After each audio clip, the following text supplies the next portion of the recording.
नमस्कार, मैं हूं ब्रजेश चौकसे और आप देख रहे हैं अनादि टीवी का खास कार्यक्रम सत्ता के सारथी। आज हमारे साथ ऐसे मेहमान हैं जो वैसे तो किसी पहचान के मोहताज नहीं हैं, अंतर्राष्ट्रीय स्तर के कवि हैं, एक खिलाड़ी हैं और आईपीएस अफसर हैं। हम उनसे आपको रूबरू कराने जा रहे हैं, तो आइए मिलिए स्पेशल डीजी 87 बैच के आईपीएस अफसर और खेल विभाग के डायरेक्टर पवन जैन जी से। बहुत बहुत स्वागत है सर आपका। Thank you Brajesh ji, thank you. शुरुआत शुरू से करते हैं। राजस्थान के धौलपुर ज़िले चलते हैं, वहाँ से आपके कस्बे रजाखेड़ा, जहाँ आपका बचपन बीता है। बचपन मतलब स्कूलिंग आपकी वहाँ पे हुई, स्कूल से धौलपुर कॉलेज तक का सफ़र आपका कैसा था? मैं समझता हूँ कि अगर मैं अपने अतीत के पन्ने पलटूँ तो उससे ज़्यादा स्वर्णिम और मधुरिम यादगार मेरे पास नहीं है। जिसको कहते हैं कि ग्रामीण जीवन की मेरी पृष्ठभूमि है। रजाखेड़ा एक छोटा सा कस्बा है, मध्य प्रदेश, राजस्थान और उत्तर प्रदेश की त्रिवेणी कह सकते हैं। वहाँ तीनों राज्यों की सीमाएं लगती हैं और वहाँ के कुंद दिगंबर जैन स्कूल में मेरी प्रारंभिक शिक्षा हुई। उसके बाद वहाँ की हायर सेकेंडरी स्कूल रजाखेड़ा में मैंने 7वीं से लेकर 11वीं तक की परीक्षा की। और निश्चित रूप से हम कह सकते हैं कि हम लोग पूरी दुनिया से अनजान थे। हमको बहुत कुछ पता नहीं था, क्योंकि हमारे स्कूल में हम लोग जब 9th में गए तो फिज़िक्स केमिस्ट्री के हमारे लैब नहीं थे जी। जब हम लोग 11th में गए तो हमारे टीचर कुछ कारणों से स्पेशल स्टडी के लिए बाहर चले गए। तो बिना इमारत के लैब हों, बिना टीचर के स्कूल में पढ़ने का जो ग्रामीण जीवन है, तो उसमें कहीं ना कहीं बहुत सारी चीज़ें रह जाती हैं जो आपको लगता है कि आज जब हम लोग देखते हैं कि लोग बहुत अच्छे स्कूलों में पढ़ते हैं, बहुत अच्छे परिवेश में पढ़कर आते हैं, तो मुझे लगता है कि उस जीवन का एक अलग ही आनंद था। मैं यहाँ बता दूँ आपको कि रजाखेड़ा वो कस्बा है जहाँ इतने बड़े ऊंचे ओहदे पर कोई जाने की सोचता तक नहीं था। उस दौर में जब पवन जी वहाँ पढ़ते थे तो वहाँ के युवा सिर्फ शिक्षक और पटवारी बनने का सोचते थे, लेकिन पवन जी ने यूपीएससी का चयन किया। कब आपको लगा कि इस सबसे बड़े टारगेट पे हिट करना चाहिए? देखिए ब्रजेश जी, मैं कहूँ कि मैं बहुत चीज़ें जो मेरी याद में आती है। मैं रजाखेड़ा के बाद government higher secondary college Dholpur में गया। स्थितियाँ बहुत नहीं बदली। स्थितियाँ इतनी बदली कि जब मैं धौलपुर में गया तो वहाँ पे कॉलेज में इमारत थी पर टीचर्स नहीं थे। हमारे फिज़िक्स केमिस्ट्री के जो टीचर थे वो पीएचडी करने के लिए बाहर चले गए थे। तो हमारी क्लास में लैब असिस्टेंट होता था और वही हमें प्रैक्टिकल कराता था। कई बार स्थिति ये होती थी कि जो एक्सटर्नल आते थे वो इसलिए एग्ज़ाम नहीं लेते थे क्योंकि वहाँ पे कोई लेक्चरर नहीं था। तो जब मैं एमएससी फिज़िक्स करने गया जयपुर में, तब मुझे पता चला कि क्वालिटी एजुकेशन क्या होती है। आपने हिंदी में एमएससी किया है फिजिक्स? नहीं, मैंने हिंदी में तो नहीं किया। एमएससी फिज़िक्स तो राजस्थान यूनिवर्सिटी से मैंने किया नियमित उसमें, और वहाँ पे केवल इंग्लिश मीडियम ही अवेलेबल था। लेकिन जब मैंने सिविल सेवा देने की सोची तो मैं जब वहाँ अम्बेडकर हॉस्टल में रहता था तो वहाँ के कुछ हमारे जो सीनियर्स थे वो सिविल सर्विस की तैयारी कर रहे थे। तो आप कहिए, जब मैं एमएससी में पढ़ने गया तब मुझे पहली बार पता चला कि सिविल सर्विस का कोई एग्ज़ाम होता है जी। तो मेरे पिताजी के मन में ज़रूर इच्छा थी, उनके मन में रहता था कि ज़िले के 2 अधिकारी होते हैं जो बहुत प्रभावी होते हैं और लोगों की मदद भी कर सकते हैं। तो उनके दिमाग में था कि आईएएस आईपीएस बनने का एक अलग ही मतलब होता है जी की जो भावना थी। और वहाँ जाकर मुझे पता चला कि ये एग्ज़ाम होता है। तो जयपुर में रहते रहते यूनिवर्सिटी ऑफ राजस्थान में जब मैं एमएससी कर रहा था तो मेरे मन में ये विचार आया। लेकिन जब मेरे हॉस्टल के 2-3 लोग सेलेक्ट हुए जी, उसमें एक खेमराज चौधरी थे, वो आईएएस में सेलेक्ट हुए, अशोक धमीजा थे, वो आईपीएस में सेलेक्ट हुए, तो मेरे मन में पहली बार वो एग्ज़ाम देने की इच्छा जागृत हुई। अब जो हुआ वो आपने बताई, वो मेरी ये थी कि मैं ग्रामीण परिवेश से था। अधिकांश मेरी एजुकेशन जहाँ हुई वहाँ स्कूल में टीचर भी नहीं थे और कहीं बिल्डिंग नहीं थी। तो मुझे लगा कि मैं दूसरे ऑप्शनल में, इतिहास में मैंने जो उस वक्त 2 ऑप्शनल लेने होते थे, तो मुझे लगा कि मैं हिस्ट्री को हिंदी माध्यम से अच्छे से लिख सकता हूँ, सामान्य ज्ञान को भी लिख सकता हूँ। फिज़िक्स में मुझे थोड़ी मेहनत करनी पड़ेगी क्योंकि फिज़िक्स में उस वक्त हिंदी माध्यम की किताबें आसानी से उपलब्ध नहीं थी जी। तो मैंने कोशिश की कि मैं हिंदी माध्यम से दूँ और मैंने कोशिश की, मेहनत की, और मुझे कहने में बड़ा फ़ख्र और गर्व है हिंदी के एक बेटे के नाते कि मैं हिंदुस्तान का पहला विद्यार्थी था जिसने किसी पूर्ण विज्ञान के विषय को, भौतिक शास्त्र को हिंदी माध्यम में लेकर भारतीय पुलिस सेवा में चयनित हुआ। आपकी फर्स्ट चॉइस ही आईपीएस थी या सेकंड? नहीं, मैंने 2 बार एग्ज़ाम दिया। निश्चित रूप से मैं आईएएस बनना चाहता था जी। लेकिन मेरा सिलेक्शन आईपीएस में हुआ। मुझे दूसरी सेवा में जाने का अवसर नहीं मिला तो मैंने आईपीएस में ज्वाइन किया। आप पुलिस में आ जाते हैं। पहला जिला कौन सा था और क्या अनुभव थे उसके? मैं पुलिस में आया तो पहली ट्रेनिंग हमारी हैदराबाद होती है जी। और मैं मानता हूँ कि बहुत ही जो ट्रेनिंग होती है वो हम लोगों को पहली बार हमारा वास्ता बहुत सारी ऐसी चीज़ों से होता है जो हम सामान्यतः नहीं करते। जी। चाहे वो हॉर्स राइडिंग हो, चाहे वो फायरिंग हो, जी। चाहे वो रॉक क्लाइंबिंग हो, थोड़ी सी एक अलग तरह के साहसिक अभियान होते हैं। तो ट्रेनिंग हैदराबाद होने के बाद मेरी पहली पोस्टिंग मध्य प्रदेश मुझे काडर मिला और ग्वालियर में मैं एएसपी के रूप में अंडर ट्रेनिंग के रूप में आया। तो मध्य प्रदेश में पहला ज़िला मेरा ट्रेनिंग का ग्वालियर था। आप सरगुजा एसपी बनते हैं, वहाँ एक अभियान चलाते हैं सूदखोरों के खिलाफ, वो बहुत चर्चित रहता है। क्या थी उसकी पटकथा? देखिए, मैं मानता हूँ कि अगर मेरी पुलिस की जीवन का कोई, मैं मानता हूँ कि अगर मुझे सबसे अच्छा अनुभव रहा है तो यही रहा कि जब मैं सरगुजा में गया, आदिवासी अंचल का ज़िला था, अंबिकापुर उसका मुख्यालय था और वहाँ से करीब 250 किलोमीटर दूर चिरमिरी एक कोयला खदान है, बहुत पुरानी। जिन लोगों ने काला पत्थर देखी होगी समझ सकते हैं कि अंडरग्राउंड माइंस होती हैं। जी। तो उस वक्त वहाँ सरगुजा ज़िले एक बड़ा ज़िला था, उसमें 35 कॉलरी क्षेत्र उसमें आते थे। 70,000 कोयला मजदूर उन खदानों में काम करते थे। चिरमिरी थाने के इंस्पेक्शन में जब मैं सुबह वहाँ पहुँचा परेड के बाद, तो एक महिला मुझसे मिलने के लिए आई।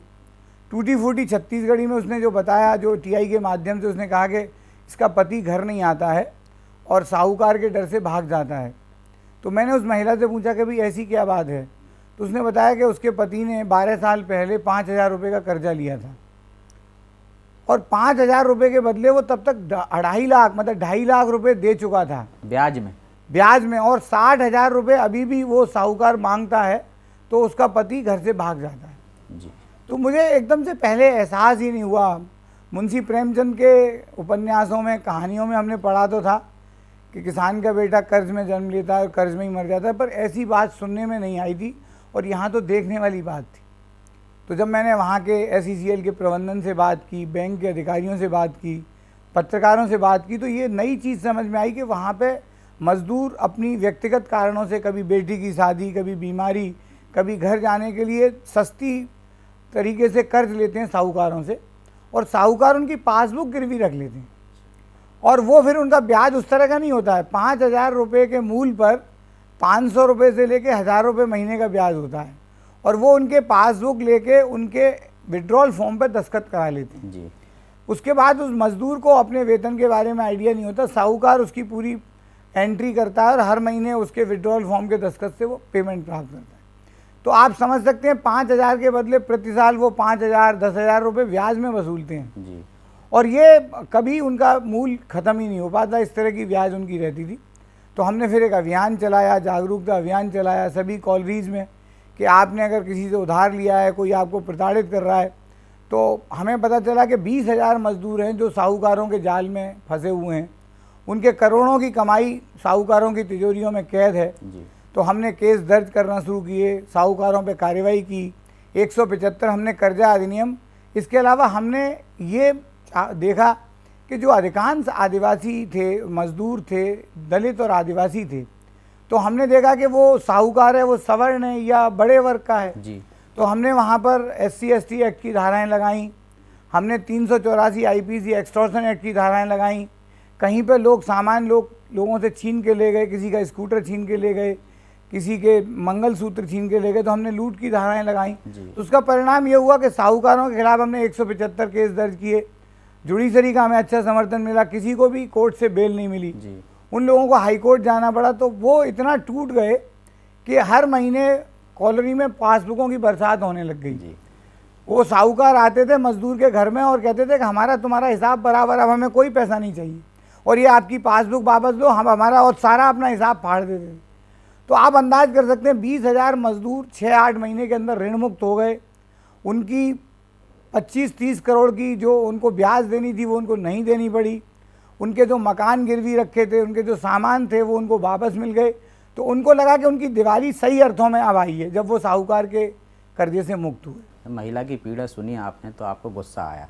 गुस्सा तो आपको एक बार और भी आया था जब आप IG उज्जैन थे और एक थाना प्रभारी पे आपने चांटा मार दिया था, क्या कहानी थी उसकी? देखिए, वो एक ऐसी बात है, मैं बहुत शेयर नहीं करना चाहता, लेकिन मुझे लगा कि मेरी 22 साल की नौकरी के बाद, जब मेरी 22 साल की नौकरी हो गई थी जी। उसने मेरे स्वाभिमान और गर्व को एक तरह से ललकारा था।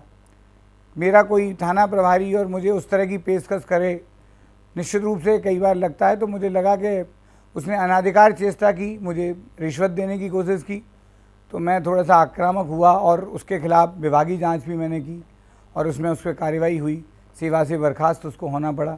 और मुझे लगता है कि अगर हम चाहते हैं कि लोग ईमानदारी के प्रति समर्पण रखें तो वो कार्य आचरण और व्यवहार में दिखना भी चाहिए और लोगों को एहसास होना चाहिए कि ईमानदारी आज भी जिंदा है, केवल आदर्श वाक्य नहीं है। तो वो वाक्य कुछ ऐसा था कि होली का समय था और एक थाना प्रभारी, जैसे कि अन्य अधिकारी आते हैं मिलने अपने वरिष्ठ अधिकारियों से, आईजी पवन जैन जी से भी उनका एक थाना प्रभारी मिलने आया था।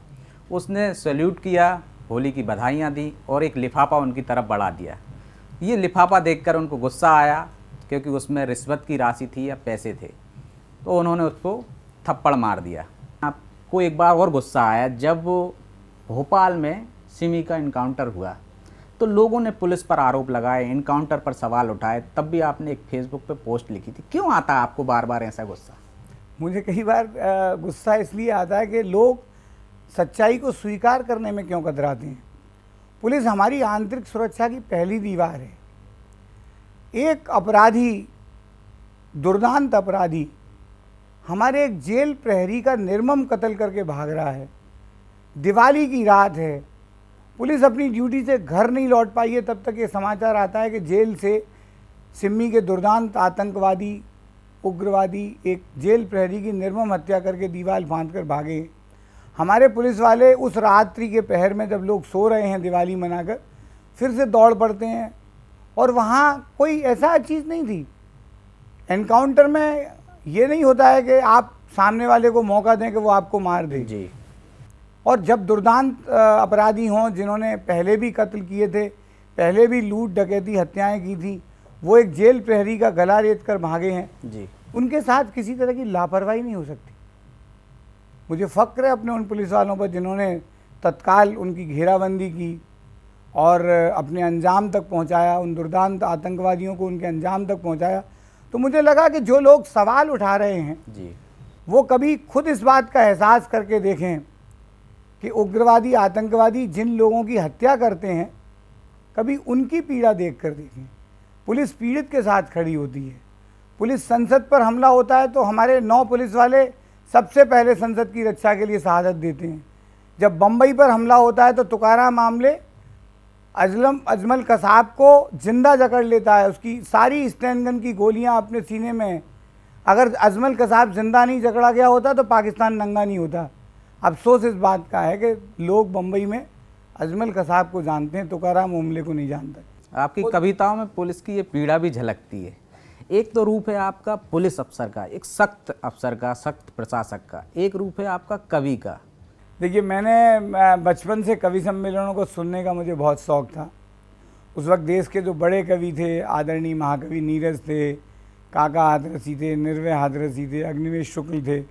इस दौर के जो महानायक हैं, चाहे वो सुरेंद्र शर्मा हों, हरिओम पंवार हों, अशोक चक्रधर हों, इनको मैंने रात रात भर सुना है। बचपन में ही कवि बचपन में मुझे कविता का प्रेम था, मैं कवि सम्मेलन सुनने भी जाता था। 42 साल पहले राहत इंदौरी के साथ मैंने एक मुशायरे में अपना कविता पाठ भी किया था।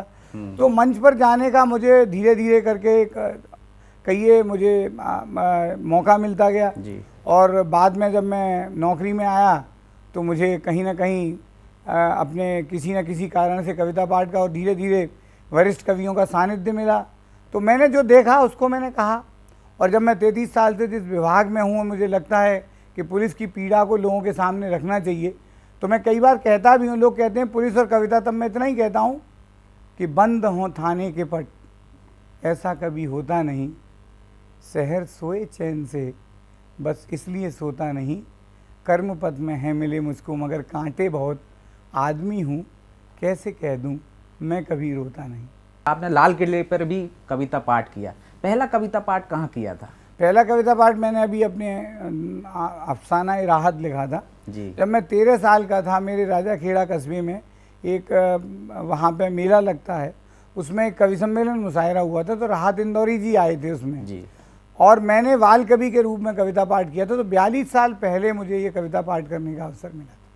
कभी आपको लगता नहीं है दो चीज़ें हैं आपके, द्वंद्व नहीं होता कवि में और एक पुलिस अफसर में, मन के ही अंदर द्वंद्व हो रहा हो कि कवि एक अलग संवेदनशील व्यक्ति है और एक पुलिस प्रशासन की नौकरी अलग है, यहाँ ऐसे ऐसे अनुभव होते हैं, कटु अनुभव होते हैं, कई बार पीड़ा भी होती है तकलीफें लोगों की सुनकर, तो कभी द्वंद्व नहीं होता कि कहाँ आ गए मैं पुलिस में, कभी अच्छा था? देखिए, मैंने कहा ना कि दो अलग अलग तरह के पक्ष हैं और मैं हमेशा मानता हूँ कि अगर आपके अंदर संवेदना है तो चाहे आप पुलिस में हैं, चाहे आप पत्रकारिता में हैं, चाहे आप साहित्य में हैं, चाहे आप राजनीति में हैं, अगर आपकी संवेदनशीलता बनी है तो मैं मानता हूं कि आप अपने प्रति पूरी ईमानदारी से काम करेंगे। और ये हमेशा मैं मानता हूं कि पुलिस को अगर लोग कभी मूल्यांकन करें और इस नज़रिए से देखें कि पुलिस कितनी मेहनत करती है, हो सकता है कुछ कमियां होंगी, मैं ये नहीं कहता, आधा गिलास खाली भी हो सकता है लेकिन आधा गिलास भरा भी हुआ है। लेकिन पुलिस ने कोरोना काल में 70 साल में पहली बार पुलिस के प्रति लोगों का नज़रिया बदला है और मैं मानता हूं कि ये ज़रूरत है हमारे पुलिस नेतृत्व की कि लोगों का जो नज़रिया बदला है पुलिस के प्रति उसको और आगे तक ले जाएं। पुलिस की एक अच्छी छवि, एक बेहतर छवि, जिससे लोग डरे नहीं हो, जिससे लोग डरे नहीं, जिसके प्रति लोग विश्वास रखें, ऐसी छवि होनी चाहिए। पुलिस की छवि गढ़ने की दिशा में आपका कार्यकाल 3 साल बचा है, 33 साल आपने सेवा में दिए, कोई ऐसी इच्छा है कि अब जो बच्चे कार्यकाल में मैं ये और कर जाऊं पुलिस महकमे के लिए?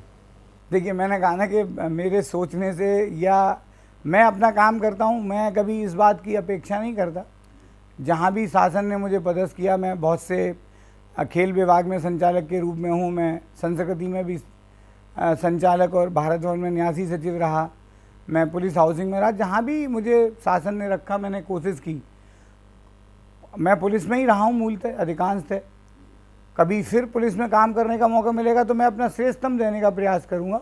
ये मेरा काम नहीं है कि मैं तय करूँ कि मैं कहाँ रहूँगा, जहाँ भी मुझे रखा जाएगा मैं अपना श्रेष्ठतम देने का कोशिश करूँगा। आप भी साहित्यकार हैं और आपकी धर्मपत्नी भी साहित्यकार, तो कभी घर में जुगलबंदी होती कि साहित्यिक भाषा में आपसे चर्चा हो रही हो आपस में और साहित्यिक भाषा में कविता की माध्यम से आप अपनी बात कहना चाहते हो? देखिए, कहीं ना कहीं वो एक बड़ी कहिए वो बड़ी लेखिका हैं, वो अंग्रेजी की कविताओं के इनके 2 संग्रह भी आए हैं और उनके बहुत अच्छे जो कहिए संस्मरण होते हैं और वो यात्रा वृतांत देखती हैं तो उनकी जो अंग्रेजी भाषा पर पकड़ है वो बहुत अच्छी है। उनके संस्मरणों का मैं बहुत मुरीद हूँ और जब भी वो लिखती हैं तो मैं उसका पहला पाठक होता हूँ जी। जब भी उनकी कोई कविता होती है मैं उसका पहला श्रोता होता हूँ जी। या मेरी कोई नई कविता बनती है तो मेरी बिटिया या मेरी धर्मपत्नी पहली श्रोता और पाठक के रूप में होती हैं। तो एक आपस में एक प्रतिक्रिया मिलती है, क्योंकि हमारी दोनों की, मैं हिंदी में लिखता हूँ, अंग्रेजी में लिखती हूँ, तो कोई विवाद का विषय नहीं। अब खेल विभाग में क्या नया करने जा रहे हैं? कोरोना काल में जो खेल की हालात हैं अभी ठप हो गई हैं, अभ्यास की तरीके जो बदलने जा रहे हैं, क्या नया करने जा रहे हैं? देखिए, मैं खिलाड़ी से ज़्यादा खेल प्रेमी हूँ। सबसे पहले अखबार का पन्ना पढ़ता हूँ और वो पन्ना पढ़ता हूँ जो खेल का होता है। ये हम जैसे लोगों की खुशकिस्मती है कि खेल की खबरें पहले पन्ने पर आती हैं जी। तो अखबार बार बार पलटना नहीं पड़ता है। तो इस विभाग में आने के बाद मुझे लगा कि यहाँ काफ़ी कुछ करने की गुंजाइश है। पिछले 10 साल में हमारी माननीय मंत्री जी ने खेलों में बहुत नवाचार किए हैं और मध्य प्रदेश कुछ खेलों में हिंदुस्तान में शीर्ष पर है जी। और हमारी जो एकेडमी बनी है वो एकेडमी ऑफ एक्सीलेंस के रूप में है जी। और ये बड़ी अच्छी बात है कि अभी हमारे 2 खिलाड़ियों ने शूटिंग में भारत को ओलंपिक का कोटा दिलाया है। हमारी 4 बालिकाओं ने इंडिया हॉकी टीम में ओलंपिक में जो खेलने जाएगी उसके सदस्य के रूप में अभी कैंप में है और मध्य प्रदेश के लिए ये उपलब्धियाँ बहुत नई हैं। तो मेरा तमन्ना यही है कि कभी ऐसे दिन आएँ कि हम लोग कहते हैं कि ओलंपिक में भारत ही जीते। मैं तो ये चाहता हूँ मध्य प्रदेश के लोग आएँ और वो ओलंपिक तक पदक जीतकर भारत का और नाम रोशन करें। तो हमारी सुविधाएं बहुत श्रेष्ठ हो गई हैं जी। हमने चूँकि कोविड काल रहा तो अगस्त में सबसे पहले मध्य प्रदेश उन राज्यों में शामिल था जिसने सभी खेलों को फिर से प्रारंभ किया। हमने सारे खिलाड़ियों को फिर से बुलाया, उनकी ट्रेनिंग, उनकी कोचिंग चालू की। अभी कुछ कंपटीशन हो रहे हैं। अभी घुड़सवारी की चैंपियनशिप हुई थी जयपुर में और दिल्ली में, सबसे ज़्यादा पदक मध्य प्रदेश के घुड़सवारों ने जीते। शूटिंग में अभी इंडिया कैंप में हमारे 2-3 खिलाड़ी हैं जो कि ओलंपिक में जाने की पात्रता रखते हैं और उनकी गुंजाइश है कि वो ओलंपिक में पदक भी जीत सकते हैं। सेलिंग में हमारे लोग अभी अभ्यास कर रहे हैं मुंबई में। तो दोनों चीज़ें, हम ट्रेनिंग भी दे रहे हैं उनको इंटरनेशनल लेवल का। आप कह रहे हैं मध्य प्रदेश के लोग पदक जीते हैं और आरोप लगते हैं खेल विभाग पर कि जितने सारे पदक आए हैं मध्य प्रदेश के हिस्से में, उनमें अधिकांश खिलाड़ी बाहर के राज्यों के हैं, दूसरे राज्यों के हैं। देखिए, ये आप बात कर रहे हैं राष्ट्रीय खेलों की। जी, मैं जो कह रहा हूँ कि हमारे यहाँ जो एकेडमी है, जो हमारे खिलाड़ी हैं, जिनकी कोचिंग हम कर रहे हैं, वही जा रहे हैं। इसी अकादमी में मध्य प्रदेश के, बाहर के, उत्तर प्रदेश के, दूसरे राज्यों के लोगों पर मध्य प्रदेश सरकार के पैसे से खर्च करके उनको इस लायक बनाया जा रहा है या वो बन रहे हैं। वो जो उसमें क्या होता है, कई बार हमें लगता है कि कुछ दूसरे राज्यों के खिलाड़ी होंगे तो कंपटीशन की भावना आएगी। तो वो निर्णय विभाग ने लिया था कि कुछ 15-20% खिलाड़ी दूसरे राज्यों के भी हों। जैसे हॉकी में हमारे यहाँ मणिपुर के खिलाड़ी रहते हैं। और आप देखिए कि हमारी जो महिला अकादमी है ग्वालियर की, उसका एक कहिए बहुत बड़ा सौभाग्य है कि आज पूरी भारतीय हॉकी टीम, महिला हॉकी अकादमी ग्वालियर से बनती है। लेकिन उसमें मध्य प्रदेश के भी खिलाड़ी हैं, दूसरे राज्यों के। लेकिन हमें ये कहने का तो बड़ा फक्र होता है कि मध्य प्रदेश की एकेडमी से निकले हुए खिलाड़ी हैं। हॉकी मध्य प्रदेश की जान थी एक समय पे, लेकिन अब पीछे है वो। नहीं, लेकिन वो लौटेगी। नर्सरी कहा जाता था मध्य प्रदेश। लेकिन निश्चित रूप से हमारे जो ऐशबाग स्टेडियम है, वो इनामुर रहमान से लेके समीर दाद तक तमाम ओलंपिक खिलाड़ी रहे। जी। पिछले कुछ दिनों से भोपाल में हॉकी में वो निरंतरता नहीं आई थी। अभी हम लोगों ने, हमारे जो हॉकी के चीफ कोच हैं वो अर्जुन द्रोणाचार्य अवार्डी तो हैं ही, मॉस्को ओलंपिक की स्वर्ण पदक विजेता टीम के हैं। राजेंद्र सिंह के नेतृत्व में फिर से हॉकी में जान लौटी है। जी। हमारे कई जूनियर खिलाड़ी नेशनल कैंप में हैं। अभी साई ने भी हॉकी, शूटिंग और रोइंग के लिए हमें एक्सीलेंस सेंटर का बनाया है जहां दूसरे खिलाड़ी अभ्यास करेंगे। अभी एस्ट्रोटर्फ के नए मैदान, 2 एस्ट्रोटर्फ के नए मैदान और बन रहे हैं। हमारे 15 फीडर सेंटर मध्य प्रदेश में हैं। तो मैं समझता हूं कुछ समय लगेगा, लेकिन हॉकी का परचम जो पहले भोपाल से फहराया था, उसके स्वर्णिम दिन हम लौटाएंगे, ऐसी हम उम्मीद करते हैं। सर, खेल विभाग पर एक और आरोप लगते हैं हमेशा, मध्य प्रदेश ही नहीं पूरे देश में लगते हैं कि यहाँ खिलाड़ियों का शोषण होता है। यौन शोषण के आरोप भी मध्य प्रदेश में भी लगे हैं पहले। अब पवन जैन जी यहाँ हैं जो बिल्कुल एक पारदर्शिता से काम करते हैं। एक ऐसे कोई आरोप ना लगें या ऐसी कोई व्यवस्था आप डेवलप करने जा रहे हैं क्या कि आगे भविष्य में इस तरह की घटनाएं ना हों? देखिए, जो भी घटनाएं हुई पूर्व में वो दुर्भाग्यपूर्ण रही हैं, लेकिन हम लोग सुपरविज़न कर सकते हैं और कोशिश कर सकते हैं कि हमारे खिलाड़ी संयमित रहें और जो भी जितनी भी व्यवस्थाएं हो सकती हैं, चयन प्रक्रिया जो है, हमारी चयन प्रक्रिया पारदर्शी हो, हम अच्छे खिलाड़ियों को चयनित करें, हमारे कोच जो है वो श्रेष्ठतम देश के कोच हों। जी। इसके अलावा हम लोग चाहते हैं कि जो टेक्नोलॉजी का सपोर्ट हो, जी। चाहे वो हमारा स्पोर्ट्स साइंस सेंटर, हम कह सकते हैं कि भारत के श्रेष्ठतम स्पोर्ट्स साइंस सेंटर में से है। अभी हम स्पोर्ट्स साइकोलॉजिस्ट की सेवाएं ले रहे हैं जो कि हमारे खिलाड़ियों को, जो एलीट प्लेयर हैं, उनके मेंटल वेलनेस पर काम कर रहे हैं। तकनीकी पक्ष है, जो भी उपकरण हो सकते हैं जो आधुनिकतम हों। और हमारे पास मैं ये कह सकता हूँ संरचनाएं धीरे धीरे विकसित हुई हैं। और जिस तरह मैं कह सकता हूँ कि दिल्ली में, पुणे में, बेंगलोर में, हैदराबाद में, चंडीगढ़ में, पटियाला में सुविधाएं हैं, बेंगलोर में सुविधाएं हैं, वैसी सुविधाएं कुछ सालों में आपको भोपाल में देखने को मिलेगी, ये मेरा विश्वास है। सर, आखिरी सवाल, आप एक ट्रस्ट चलाते हैं। आपके फादर बाबूलाल जी जैन एक व्यवसायी थे रजाखेड़ा में। उनकी संपत्ति से आपने एक ट्रस्ट बनाया है जो गरीबों को इलाज कराता है, शिविर लगाता है, चिकित्सा शिविर लगाता है और कृत्रिम अंग उपलब्ध कराता है विकलांगों को और दिव्यांगों को। ये प्रेरणा आपको कहाँ से मिली और लोगों को क्या संदेश देना चाहते हैं? देखिए, मैं मानता हूँ कि मैं एक बहुत छोटे से कस्बे से हूँ, मेरी भावनाएं जुड़ी हैं और मैं जहाँ भी रहता हूँ मुझे, मेरे दिल में हमेशा रजाखेड़ा रहता है। जी। तो जब मेरे पिताजी का देहावसान हो गया तो मुझे लगा कि मेरा कस्बा मुझसे छूट जाएगा। जी। जो मेरे आने जाने के लिए वो था, माताजी मेरे साथ ही रहती थी। जी। पिताजी के देहावसान के बाद मुझे लगा कि कहीं मेरे गांव से नाता ना टूट जाए। जी। तो मुझे लगा कि मुझे ऐसा कुछ करना चाहिए जिससे कि मैं अपने गांव से जुड़ा रहूं और पिताजी की स्मृतियों को दीर्घजीवी कर दूं। मेरे पिताजी व्यवसायी तो थे लेकिन समाज सेवी भी थे। उन्होंने वहाँ तमाम विद्यालयों की स्थापना में योगदान दिया था, तमाम धार्मिक क्षेत्रों में भी वो काम करते थे। तो मुझे लगा कि उनके जो भी संपत्ति थी हमने उनको ट्रस्ट में कन्वर्ट किया। फिर हमने देखा कि रजाखेड़ा में क्या हो सकता है। तो हमने राजाखेड़ा में पहले पोलियो शल्य चिकित्सा के 3 कैंप लगाए। पूरे धौलपुर ज़िले में जब सब पोलियो चिकित्सकों का इलाज हो गया, हज़ारों लोगों को हमने कृत्रिम उपकरण दिलवाए, फिर हमने अंधत्व निवारण के लिए बड़े कैंप लगाए। अभी हम प्रतिवर्ष राजाखेड़ा में 2 कैंप लगाते हैं, जहाँ पे के उनकी जो है आँखों के मोतियाबिंद के ऑपरेशन नेत्र चिकित्सक देश के श्रेष्ठतम करते हैं। सबके ऑपरेशन वहाँ के रतन ज्योति नेत्रालय जो एक अच्छा हॉस्पिटल है ग्वालियर, वहाँ होते हैं। हमारे दंत चिकित्सक जाके वहाँ पे इलाज करते हैं, और तमाम आगरा, दिल्ली, जयपुर से वहाँ चिकित्सक आते हैं, और वो एक मेले की तरह होता है। हज़ारों लोग आते हैं। अभी तक हमने 50,000 लोगों को वहाँ पर लाभ दिया है। हज़ारों लोगों के आँखों के ऑपरेशन हुए हैं, हज़ारों लोगों के पोलियो करेक्टिव सर्जरी। इसके अलावा हम लोग साहित्य के आयोजन भी करते हैं। राजाखेड़ा, ग्वालियर, मुरैना और आगरा में हमने 40 से ज़्यादा कवि सम्मेलन किए हैं। हमारे अभी तक 21 से ज़्यादा शिविर हुए हैं। तो पिताजी की जो स्मृतियाँ थी, हम चाहते हैं कि वो दीर्घजीवी बने, और जो ऋण हमारी जन्मभूमि का है, हम लौटा पाएँ। मेरी हर आदमी से अपेक्षा है कि जो भी सक्षम है अपनी मातृभूमि के प्रति, अपने पूर्वजों के प्रति अगर आप जुड़ाव रखते हैं तो आप उन लोगों से जुड़े रहिए जहाँ आप रहे हैं और जहाँ पढ़े। सर, इस कार्यक्रम का समापन हम आपकी कोई प्रेरणादायी कविता से करना चाहेंगे। मैं यही कहना चाहता हूँ कि कोरोना काल में जो कुछ हुआ है, एक छोटी सी कविता के माध्यम से मैं अपनी बात कह दूँगा कि ये जो असाधारण युद्ध लड़ा है देश में डॉक्टरों ने, पुलिसकर्मियों ने, सफाई कर्मियों ने, मैं उनको श्रद्धांजलि करते हुए पंक्तियाँ पढ़ता हूँ।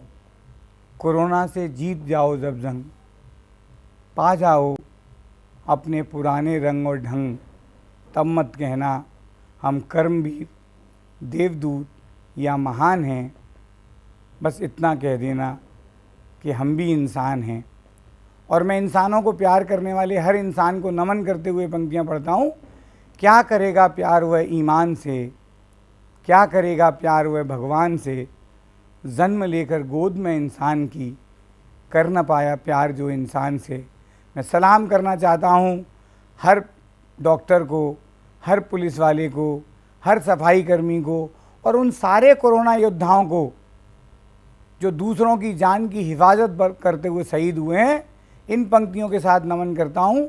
कौन कहता है सो गए हो तुम, सारे वतन के हो गए हो तुम। सभी कोरोना योद्धाओं को मेरे हज़ार हज़ार सलाम। बहुत बहुत धन्यवाद सर। तो ये थे पवन जैन जी। अगली बार हम किसी नए अफसर, किसी नई शख्सियत के साथ फिर हाजिर होंगे। तब तक मुझे इजाज़त दीजिए। नमस्कार।